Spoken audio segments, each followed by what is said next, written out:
All right, my GoPro's already rolling. All right, all of them are rolling. Yep. Yours rolling. Your phone's rolling. Yep. We're ready, boss. I'm good. All right, Cool. Let's jump right into it. Yeah. Oh, sick. If you want to hop over on that corner. It's you. All right. First set of new podcast. First set of interviews. Sponsored by Skibby. Skibby's giving everything to a guest. Premium boxer briefs.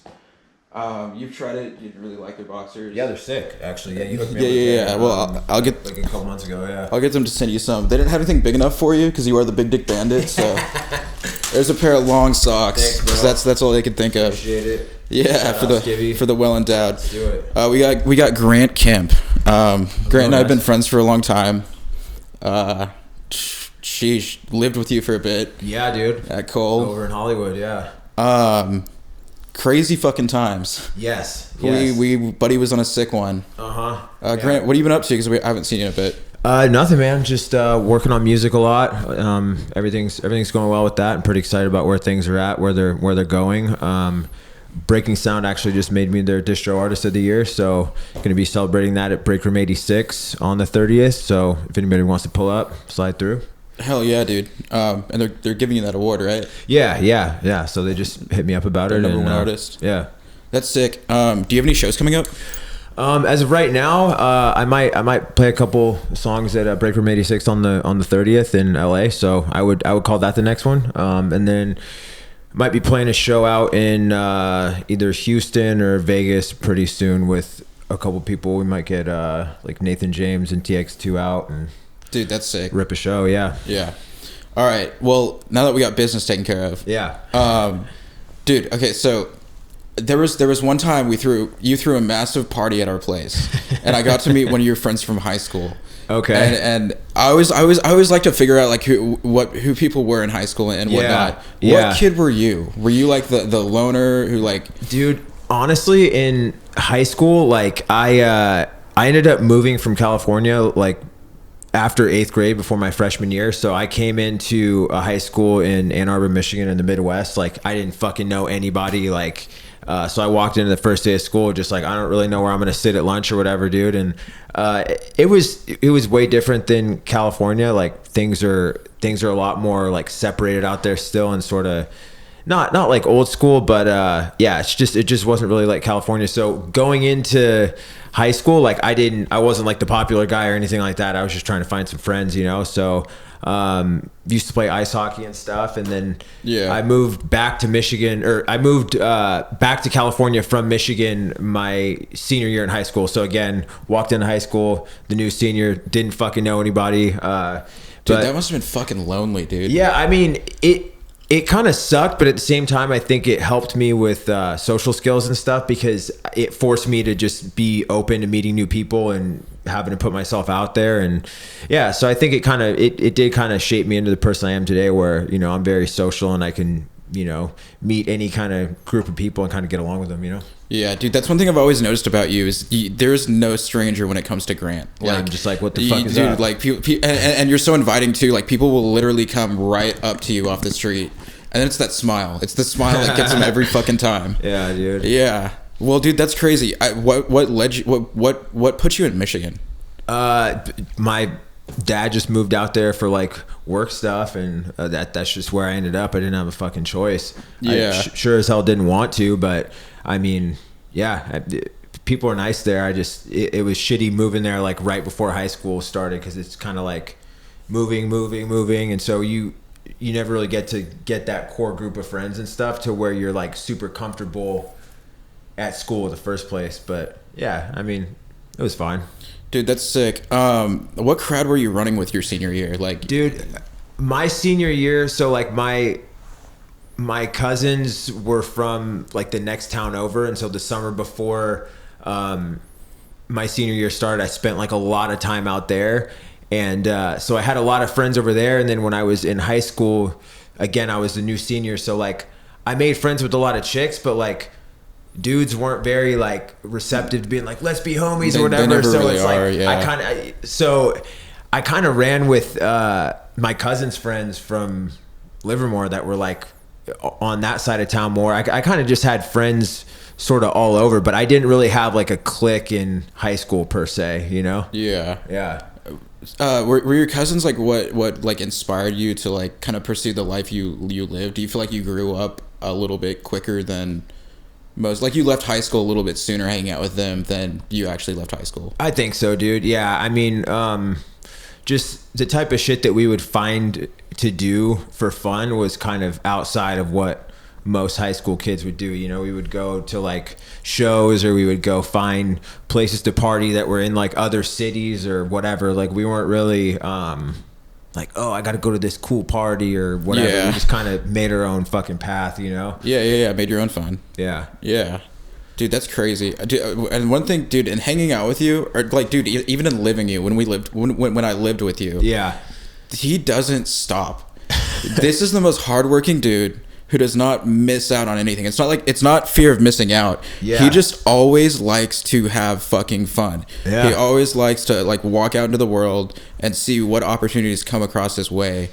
Yeah, bro. I mean, if they're like, for me, I kind of never miss a chance to take a chance, right? So Yeah, it's yeah, like yeah. if there's an opportunity that comes up, I'm like, fuck it, let's do it. What's the worst that's gonna happen? Like, as long as nobody dies or whatever, I think we're pretty lit, you know? Or it's a boring night out, and that never happened with you. Yeah. No. It never happened with it. No. And if one club just wasn't the vibe, like it was going to this party or that party, or Yeah. or spilling over to Cole with a shit ton of people. Yeah, dude, just going with the flow. Yeah, you know? literally going with the flow. Yeah. You're so zen with that. What's the worst trouble you got in high school, Shit, worst trouble in high school. or something that you defied and then got in trouble and you realized it wasn't really necessarily trouble. It was just like this standards and expectations put on you, and because you're not really a rule follower, dude. You're a lot like me, dude. and that's why we get along. We just kind of do whatever the fuck we want. I mean, like the most trouble I ever got in, like in school or just like in general? Adolescence. Yeah, that taught you a lesson about. Okay, so like there was a time where I was with my cousin, and he's pretty big and like yoked up at the time, played fucking high school football and shit. Yeah. Sort of looks like OJ Simpson, right?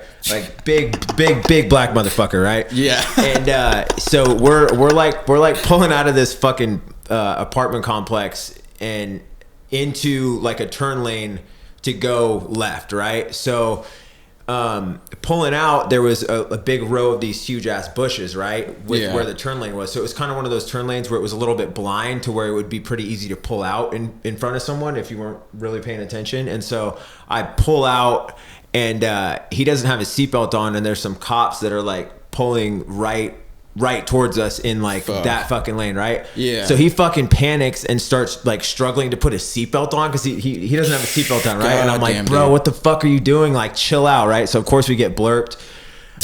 We fucking pull over, and we end up back in the same fucking parking lot that we were in. Yeah. And there's these two just super uptight, like tight sideburns, like flat top, just like Poster child fucking cops. stereotypical fucking cops, Yeah, right? yeah. And I remember one of them's name was Officer Niederhauser. Okay. Not even fucking kidding you. Very German. And so we're both sitting there, and two cops walk up to each side of the car. Yeah. And they're all, why don't you guys step out of the car real quick? And I'm like, what the fuck? Like, okay, cool. And so we both try. The voices he makes when he tells his story. So we both try and hop out of the car because that's what they told us to do. So we're both like, we're opening the doors, and one of them kicks my door shut, and he's all, one at a time. I'm like, so that's how this shit's gonna go, right? Yeah. So I have like I think I had like an 18 rack of Budweiser in my fucking trunk, but I had like subs at the time, and I had a bunch of clothes back there, so I hid the beer behind the subs with a bunch of clothes on top of them. And they're like, we're gonna go ahead and search the car real quick here, okay? No. Why don't you guys just have a seat on the curb real quick, okay? I'm like, all right, whatever, dude. I bet you fucking idiots won't find this beer. And then they actually searched the car, and it was kind of a half-assed search. Like they weren't like El Chapo searching my shit, They're just right? phoning it in. They were just, and so they look through the car. They don't find the beer. and then they pretty much just left us alone after that. But like typical, just driving in the suburbs, like type bullshit. You know what I mean? Dang, dude. Well, what lesson did that teach you? I mean, basically either have some window tint on your car when you're driving while black in the suburbs, or don't look sketch while you're fucking pulling out in front of a cop, and don't start fucking struggling like you're trying to conceal some contraband when you're actually not. Just own your bullshit. Yeah, like just own your bullshit. Just fucking Your cousin should have been like, I'm the guy who's not wearing a seatbelt right in front of the cops, and hey, pull me over. And they probably wouldn't have even seen it. No, dude. they but wouldn't just have. being like young and stupid, he was like, oh fuck, oh.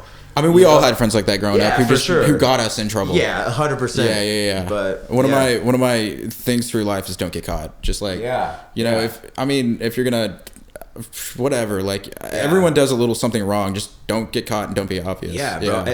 Like, and then everything was cool with the cops since then. Then I had a run in with the cops at my old apartment at the Palazzo. Actually, that was pretty gnarly. I think I told you about that, right?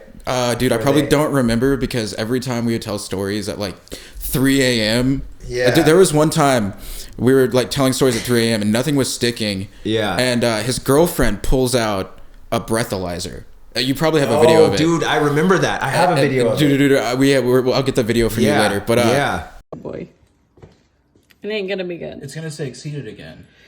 If you break my fucking... If you break my breathalyzer again, I'm gonna die. Air... Look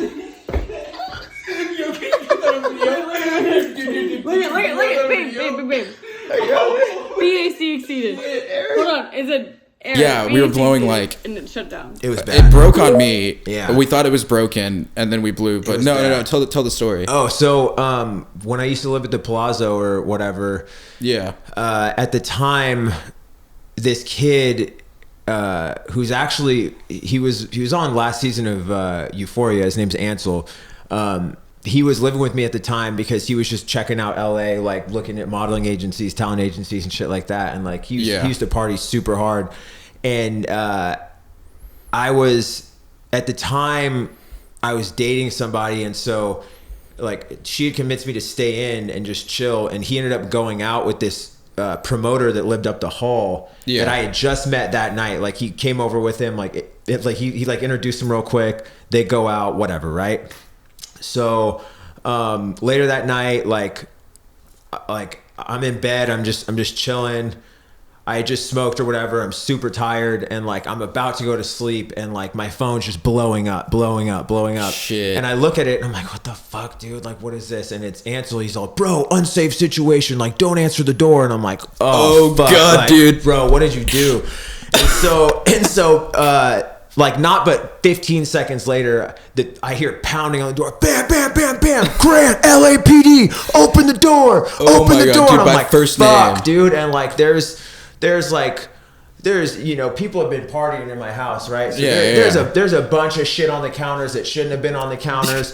All sorts of bullshit. This place is fucked, right? So he tells them, he's like, look, you guys can come in, but like you guys can't fuck up our house or whatever, because what had happened was the promoter that like he had gone out with that night, like he got into a fist fight with his roommate over some laundry or something like that, fucked the dude up, then grabbed like his duffel bag, ran up the hall, dumped his shit in my house in the living room and left, right? Yeah. So as they're questioning Ansel, they're like, where is this guy? Like, where did he go? Like, where are all the places he's been? And he was like, well, he was just in my house, you know, like, to be honest with you, because there's security cameras and shit, like, you can't really lie. Yeah. And so the cops wanted to search my house to see if he was hiding in my house, which warrant, or they were just like, yo, which would make sense because they're trying to find the dude. I guess he tried to push his roommate over the balcony when they were fighting or something like that. So pretty hectic shit, right? I like it's wild. So there's helicopters at the apartment, and they're asking Ansel, like, we need to get in to see if this guy's in there. And he's like, well, like, he's not in there, but like, you guys can't ransack our fucking house. Like, he's not going to be hiding in a drawer. Like, don't come in here and fuck our house up, right? So he lets them in, and this is why they're pounding on the fucking door for me to open it, right? Yeah. He opens the door. I don't even open the door. And I hear a bunch of commotion, like downstairs. They're clearing rooms and shit. They're like, room's clear, blah, blah, blah. Like, we're coming upstairs. We're searching the upstairs. I'm like, fuck, dude, whatever. And so, like, we're fucking in bed, and they come upstairs, 4 of them with guns fucking drawn. And I'm like, hi. They're like, we're going to search the room. And I'm like, oh my gosh. Okay. And so they search the fucking bathroom. They're like, bathroom's clear. And they fucking bust into my closet. They're like, closet's clear. We're sorry. We're going to leave. I'm like, okay. So like, if I would have moved, you guys probably would have just lit me or both of us up. Like, so that was relatively hectic, but yeah, that was my last run in with the cops, dude. Yeah.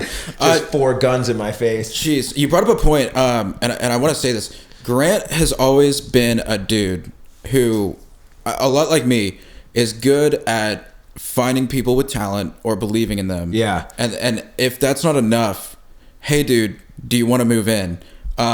Dude, I actually lived 2 blocks away from where he currently lives now.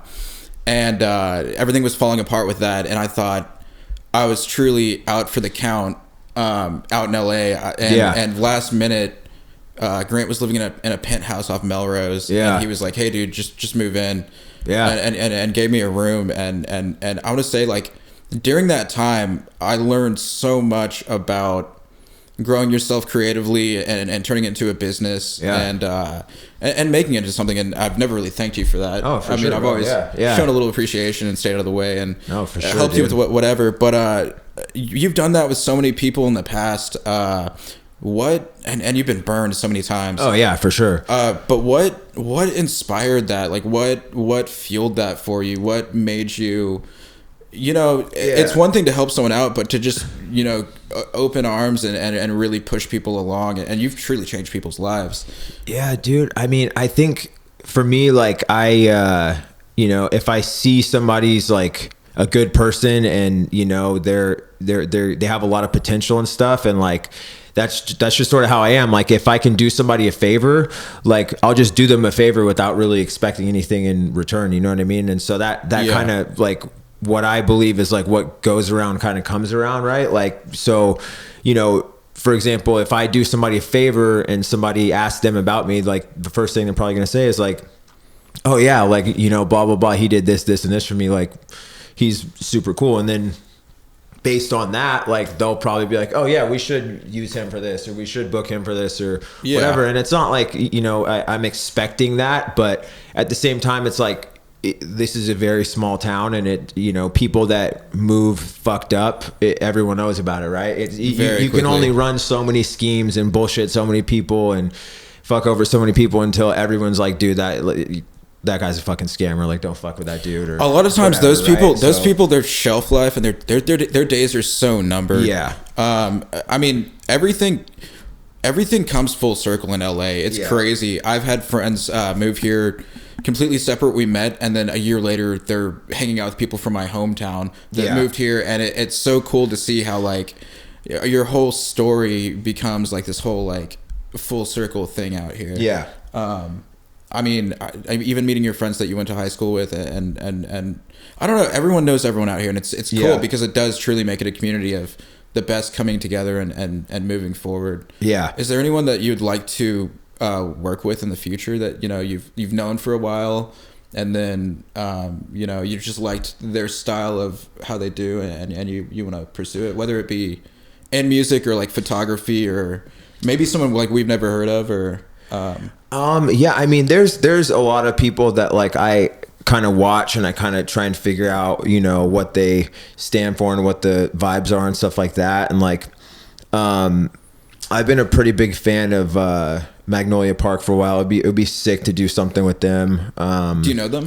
I don't know them personally, but I did do a song with 408, and they're all from Florida and stuff, so I know that they I don't know how well they know each other, but I know they're all cool and stuff like that. And my guy Andy, who's been producing for me and stuff, he does some work with them as well. So yeah, that would be sick. I've always just been a huge fan of their music and stuff like that. And there's obviously like a lot of other people that I would love to work with too. But I think when it comes to doing features and stuff like that, I think that at the end of the day, like it does have to vibe, and it does have to make sense. Like there's and if something's meant to happen, it will, right? Because for sure. there's like people where I'll always notice when like I'll have a little spike here or there, or like I'll have something cool happen. Like I might have a couple people reach out for features and stuff, and it's cool. Like it's very flattering and stuff. And like if I can make something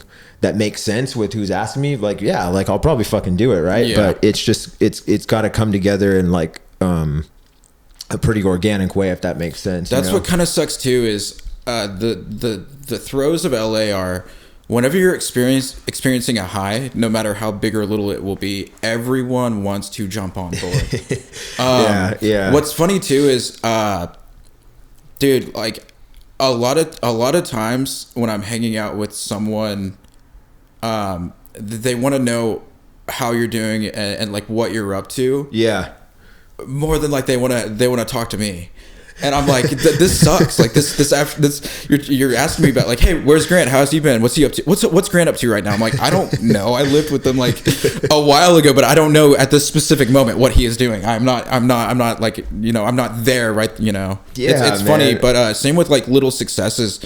People will hop on board, almost wanting something from you and not wanting you or wanting the collab. They just want the little, they want the crowd cheering for you, cheering for them real quick and associated with it. Yeah. And that's the thing. It's like, I think it all comes from people wanting to just be successful, but at the same time, it's like, I'm not saying I've like popped off or anything like that by any means, but like, there's definitely like, you can kind of tell when people are a little more cool with you than they usually are, right? Like, I had a lot of that about the probably like 6 months after we met. I had a lot of that. People didn't even want to hang out with me for me. It was just who I was around and whatnot. And it got so old. I've kind of come to the conclusion that I didn't move to. I'm one of the rare people. I did not move to LA to be famous. Yeah, I did not move to LA to be pursuing anything. Yeah. And I've kind of come to the terms that like the life around me and all the friends I have, and what I'm pursuing creatively and business wise, if it doesn't get any better than this, then it's not a bad life. And that's something I've noticed in you is like, I hope kids who listen to music and look up to you and see you at this stage in life, they see it as, yo, if I could just like be like Grant Kemp and just because you give no fucks, you wear whatever you want to wear. Yeah, dude. There's no, it's not a bad life. Do you see things that way? Like almost like does that if you see things that way, does that make your creative energy more pure in what you're making and whatnot? Yeah, dude. I think that like when you're doing anything that's creative, I think that giving too much of a fuck or trying to do something that is too trend hopping trying to do something that you think the people are gonna want, I feel like it never really comes across as like genuine. And I feel like people, whether they realize it or not, they can kind of see through that shit, right? So it's like when you're trying to do something that's too contrived or too calculated because you're worried about the likes or the views or whatever, like it's not really going to do as well as if you just fucking be yourself. And like as cliche as that sounds, like these days with social media and stuff, like it used to be, everything's perfect, everyone wants to attain this like unattainable bullshit, and now what's trending and what's popular is just people being fucking real because people got sick of the fake shit, right? So that's why it's like now more than ever, the shit that's just real and the people that are just exposing themselves for who they actually are is what is doing the best, because because it should, right? So I mean, for a while it took away people's personalities. Totally. 2013 Instagram was the fucking best, man, because you would post a picture of like Raising Cane's that you got, and that would be a post. Yep. And stories didn't exist. Yeah. Dude, I missed. I'm glad it's. I don't even care that it's coming back around, that you can be yourself. Like, I think that's where people find fulfillment, is just being them fucking selves. And you liking what they like and doing whatever the fuck they want to do. Yeah, for sure. Yeah. Who's in your MySpace top 10 friends right now? Top 5. MySpace top 5 friends. Well, first one would have to be my beautiful fiance Chloe. That's definitely number one. Always will be. I got demoted. Yeah. Dude, honestly, like we've been so busy with like all the real estate shit we've been doing and like all that. Like she's like my top one. We just do everything together and we've just been grinding. But yeah, top fucking 6. Dude, you guys are truly a power couple. I remember when you guys first met. At first, I was like, "Oh God, no! Like, there's no way. There's no way. Like, come on, dude."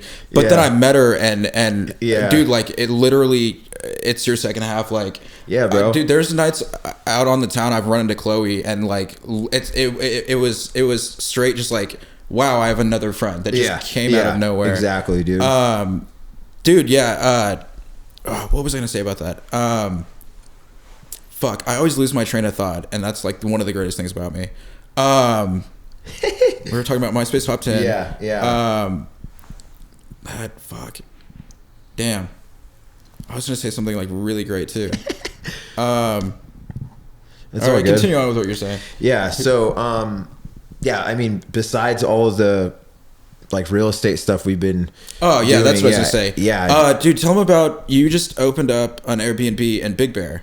Yeah, bro. So yeah, we have a little Airbnb that we bought and stuff like that, and I'm pretty stoked on it. It's doing well, and yeah, I mean, it's just the start of many, right? Because at the end of the day, like, music's cool and the entertainment industry's cool, but you know, if you look at anybody that's been successful in the music industry, you know, they always have other shit that's happening, right? Like, I'm kind of glad it is that way because it keeps it pure. Yeah, dude. I mean, the people who do music have to hustle outside of the industry to do their hobby. Exactly. And it's like, even with like Jay-Z or fucking Rihanna or like Dr. Dre, it's like you got Rihanna's brand, you got fucking Beats by Dre, right? It's like they've made more money off that shit than they ever made off music by a long shot, you know? I mean, they innovate, or they innovate with what they're doing, or, I mean, for instance, like, Shaquille O'Neal has not played basketball in 30 years. Dude, he is hitting. Like, but he owns like how many chain restaurants, and he's been in how many commercials, bro? Exactly. Like, so, it's like you gotta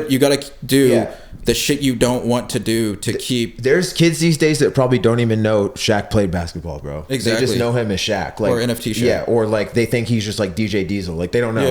He's that far past like just playing basketball, right? Yeah. So yeah, I mean, that's the thing. It's like the quickest way to become like a millionaire on paper is through fucking real estate. If you research anything, like, anybody who's worth over $1 million for sure owns some sort of real estate. Yeah. And if they don't, they're trafficking cocaine.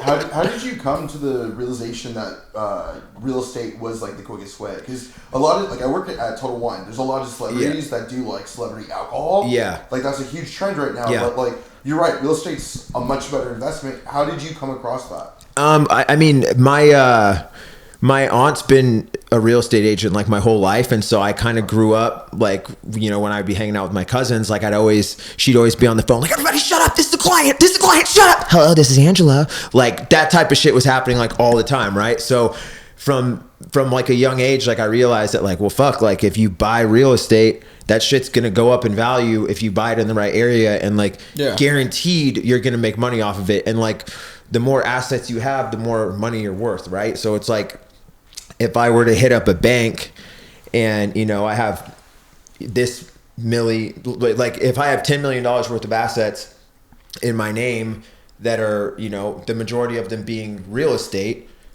and they're looking to lend me some money, they're gonna go with me over, you know, the guy that has nothing, $5 million in his account, that lives in some apartment that's $15,000 a month, that has a bunch of liabilities because he has a fucking Rolls Royce in the garage and all this other bullshit, and he has technically nothing to his name, because if you were to wipe his account, he would, you know what I mean, there'd be nothing there, right? What people don't know is that that's how you can play the tax system and make it in your advantage. If you keep buying a house that's bigger every year, you don't have to pay the taxes on it, and that's how people keep their assets from being liabilities and whatnot. Yeah, and it's not even illegal. It's just a tax exchange, right? Like, and so it's just knowing stuff like that a lot of people don't know. It's like, you know, the second that you get some money, like, you should think of like, okay, how can I make more money with this money instead of like, what can I buy with this shit? And I think that like, that's what's crazy about LA is like, there's a lot of people that are just trying to keep up and they're trying to feel like they're part of the scene. And like most of the people that you see out on a Friday night or whatever that are in fucking, you know, Nobu or Wally's or whatever, like those motherfuckers are broke. Oh yeah. And they're just, you know, they're trying to look like they're not in hopes that something makes them not broke, but like it's a never-ending cycle of being broke if you spend all your money trying to not look broke. And that's what a lot of people do. And it's like a lot of people don't get that. Yeah, it sucks because it's like, you know, you until you realize that like you gotta have, you know, like multiple streams of income and you gotta, you know, have assets and not liabilities, it's like you're never gonna get ahead. Yeah.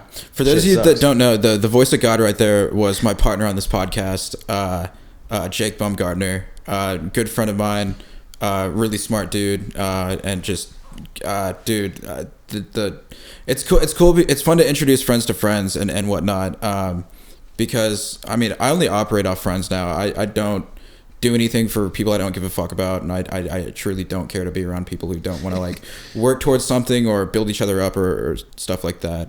But my follow-up question to that is, what would your celebrity drink be? What would Grant Kemp's what would it be? Would it be it would probably be tequila, but what would it be called?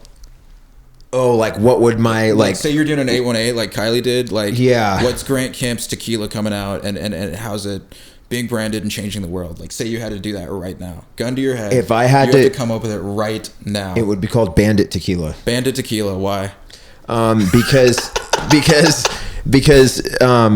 Bandits in the Night is something that you know we've been for a while, and like Bandit Tequila would just be, you know, like the theme of it would be, you know, doing bandit shit at night. Bandit Tequila. Yeah, bandit. Yeah, you could do the fucking, you know, have some candied skulls on it and shit. Have to be black. Bandit Tequila. Yeah, big dick bandit. Yeah. That's hilarious. That's so funny. How are we doing on time? Like for your schedule? I know it's busy. I do have to slide out relatively soon, but I mean, if you got anything else for me, dude, shoot, you know? Yeah, no, dude, I think we covered a lot. I mean, mainly like, you know, all this for the people watching this podcast, all this podcast really is about is just, I always say I have the greatest friends in the world, and I truly am fortunate. Friends are my family, and I love that they're all interesting, and they push my creativity, and people like Grant push me business wise and to keep hustling and to make shit work. And you know, that's why Grant's been a big part of my life in that and growing me, you know, as a person that way. So a lot of these podcasts are just literally simply interviewing those people and hearing their stories and things I may not know about them, or honestly maybe just an excuse to hang out. I mean, I know you've been grinding and you haven't had an excuse to hang out, and we haven't really, you know, we were never those people who like, hey man, what are you doing? Nothing, because we always had something going on. So for sure. It's kind of cool to be able to do this. But with that being said, that's the first episode of the Locker Room Talk podcast. It's an honor, I changed bro. the name last night. Much love. Yeah. So it's all honesty, sponsored by Skivvy. Love those guys at Skivvy. I'll have Skivvy Steve send you over a care package. Hell yeah, sounds good. Yeah, with socks, shirts, and the whole nine. But yeah, peace. Don't forget to use that promo code. Promo code Carlockster20. Carlockster20. What would I do without you, Jake? All right. Peace. Later.